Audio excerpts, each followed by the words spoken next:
Hello friends, आज हम लोग पढ़ेंगे विराम, गति, दूरी और विस्थापन के बारे में।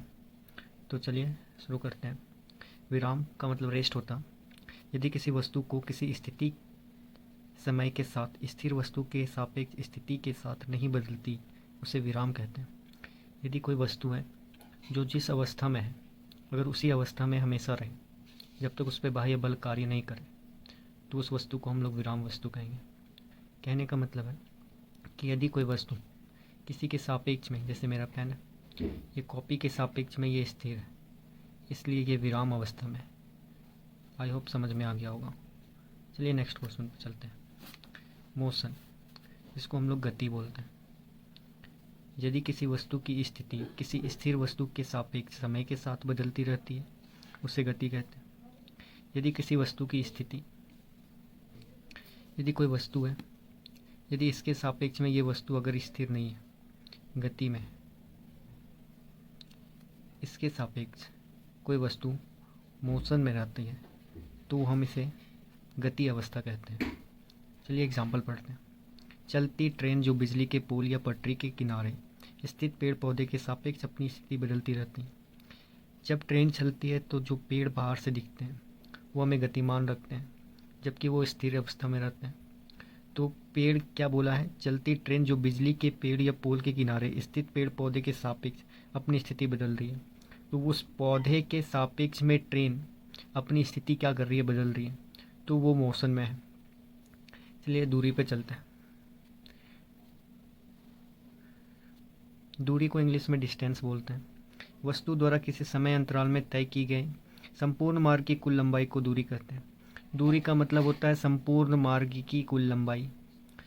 कुल लंबाई को ही दूरी कहेंगे। आपको कोई डिस्टेंस कवर करना है, दूरी कवर करना है, तो जो दूरी कवर करने में लॉन्ग डिस्टेंस लग रहा है, लंबाई लग रहा है, कुल लंबाई, उसको हम लोग दूरी बोलते हैं। या एक अदिश राशि, इसमें दिशा नहीं होता। यदि आपसे पूछा जाएगा कि कितने किलोमीटर ट्रैवल किया, तो आप दिशा नहीं बताओगे कि मैंने इतना किलोमीटर ट्रैवल किया। आपसे पूछा जाएगा कितना का स्पीड से किया था, तो आप बताओगे इतना का स्पीड से किया था। तो चलिए, ये सदैव धनात्मक होता है। घर में गेस्ट आ गया, मम्मी बोली प्लेट हटा दो, तो प्लेट हटाने गया, तो ये मम्मी नहीं बताई कि कहाँ रख दो, बस प्लेट उठाया, मेरा मन कहीं पर भी रख दें, बाहर में जाके कहीं पर भी रख दिया, तो वो लंबी दूरी डिस्टेंस को कवर किया। ये हो जाएगा आपका डिस्टेंस। चलिए डिस्प्लेसमेंट में चलते हैं। डिस्टेंस को थोड़ा सा और अच्छे से समझ लेते हैं। ये राम का घर है, राम का स्कूल। राम को स्कूल से घर जाने में लॉन्ग डिस्टेंस को कवर करता चाहता, तो ये इधर से कवर कर सकता था, शॉर्टकट मार सकता था, लेकिन लॉन्ग डिस्टेंस को ही हम लोग दूरी बोलते हैं।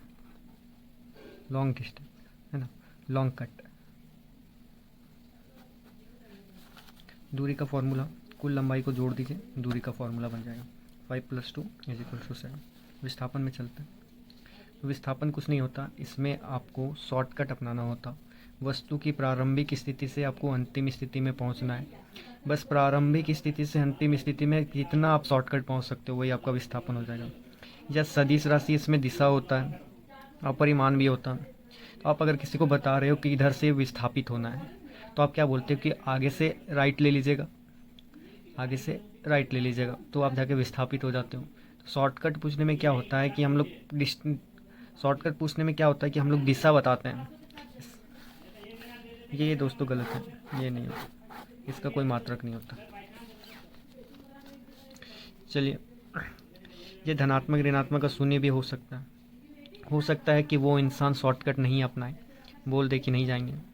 ये सबसे बेस्ट एग्जांपल है कि जो प्लेट मम्मी बोली हटाने के लिए, वो बोल देगी कि इधर रख दो, तो इधर रख दो का मतलब हो गया क्या? विस्थापन। समझ में आ गया कि नहीं? इधर रख दो मतलब दिशा बता रहे हैं उसमें, इसलिए वो विस्थापन हो गया। या धनात्मक ऋणात्मक का शून्य भी हो सकता है। विस्थापन का मतलब हो गया कि शॉर्टकट अपना लो। प्रारंभिक दूरी से अंतिम दूरी में जितना आप शॉर्टकट बना सकते हो, तो डायरेक्ट ही यहाँ पहुँच जाएंगे। ये खत्म हो गया।